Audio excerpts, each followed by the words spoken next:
ଟିକେ ଶାନ୍ତ ରୁହ କଣ ବହୁତ ଦିନ ପରେ ମୁଁ ମୋ ବୋଉକୁ ଖୋଜି ପାଇଛି ଟିକେ ଗେଲ କରିଦି ନନ୍ଦନକାନନ ଭାଲୁ ପରି ବୋହୁର ଗାଲକୁ ଚାଟି ଚାଟି ଖାଇଦେଲେ ଶ୍ୱଶୁର। ଅଧିକ ତଥ୍ୟ ଜାଣିବା ପାଇଁ ଆମ ୱେବସାଇଟରେ ଲଗ୍ଇନ୍ କରନ୍ତୁ www.chopachodanews। କଣ ବୋଉର ଗାଲକୁ 5 ଦିନ ହେଲା ଚାଟି ନଥିଲେ ଶ୍ୱଶୁର ସେ ଶ୍ୱଶୁର ନା ଗୋଟେ ବୁଲା କୁକୁର। ଆହୁରି ଅଧିକ ଅପଡେଟ୍ ପାଇଁ ଆମକୁ ଯୋଗାଯୋଗ କରି ଚିଠିଟିଏ ଲେଖନ୍ତୁ ମଞ୍ଚେଶ୍ୱର ଭୁବନେଶ୍ୱର 750001 ପୋଲତଳ। ବୋହୁର ଗାଲକୁ ଚାଟି ଚାଟି ସଫା କରିଦେଲେ ଶ୍ୱଶୁର। ନାଇଁ ନଥିବା କ୍ଷତି ସହୁଛନ୍ତି ଫେସୱାଶ ମାଲିକ।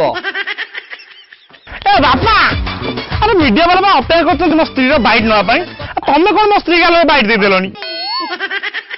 ମଉଜା ଆପଣ ଯୋଉ ଭାଗରେ